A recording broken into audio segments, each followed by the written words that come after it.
영재학교 학생들의 특성과 성적과의 관계 두 번째 영상입니다. 대전과학고에서 2019년 1학년 전체를 대상으로 1년 동안 모은 데이터입니다. 벌점, 진로 적성검사, 사교육 등 107가지 변수와 성적과의 상관관계를 나타낸 것입니다. 사교육과 관련된 내용은 이전 영상에서 설명했고, 이번 영상에서는 성적과 상관관계가 있는 변수들을 중심으로 살펴보도록 하겠습니다.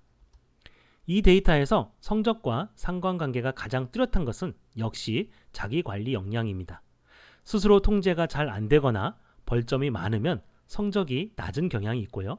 자기관리 역량이 뛰어난 경우 학업 성취도가 높은 것으로 나타났습니다. 부모님의 품을 떠나 기숙사 생활을 하면서 방종을 만끽하다 보면 낮은 성적을 받을 가능성이 크다는 것입니다. 누가 지켜보지 않아도 스스로 절제하여 규칙적인 생활을 할 수 있는 자기관리 역량이 매우 중요하다는 것을 알 수 있습니다.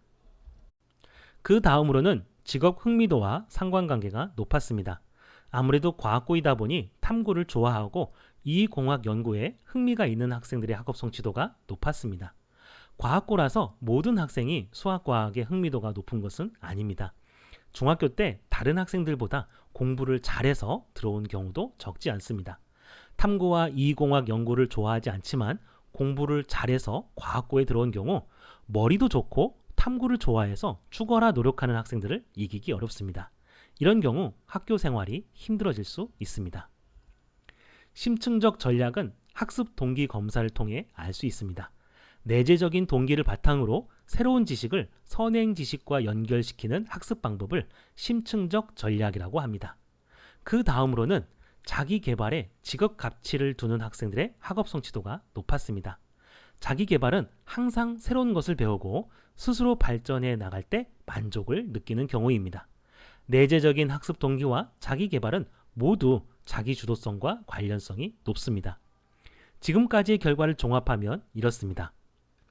스스로를 절제하고 통제해서 규칙적인 생활을 하는 것은 물론 더 나아가 뚜렷한 흥미와 내재적인 동기를 바탕으로 끊임없이 자기 개발을 하는 학생들의 학업 성취도가 높다는 것입니다. 그 다음으로는 직업 적성 검사입니다. 이전 영상에서는 창의성이 성적과 상관관계가 없었는데요. 여기에서는 통계적으로 유의한 상관관계가 있는 것으로 나타났습니다. 창의성을 어떻게 정의하느냐에 따라 성적과 관련이 있을 수도 있고 없을 수도 있는데요. 직업 적성 검사에서는 창의력을 새롭고 독특한 방식으로 문제를 해결하는 능력으로 정의합니다. 물리 문제를 풀 때도 다른 학생들과 다른 창의적인 방법으로 해결할 수 있는 학생이 확실히 더 뛰어난 것은 사실입니다. 수리 논리력은 당연한 것 같고 예술 시각 능력이나 음악 능력은 종종 언급되는 영재 학생들의 특성이기도 합니다. 언어 능력도 시험 문제를 이해하는 데 영향을 미칠 것 같습니다. 스스로를 성찰할 수 있는 학생들의 학업 성취도가 높았고 손재능도 양의 상관관계가 있는 것으로 나타났습니다. 과학 흥미도, 진로 성숙도도 직업 흥미 검사 결과와 같은 맥락에서 이해할 수 있을 것 같습니다. 상관관계가 있는 변수들을 이용해서 학업 성취도를 설명해 보았습니다. 그 결과 17개 변수를 모두 넣으면 벌점만 통계적으로 유의하게 영향을 미치는 것으로 나타났습니다.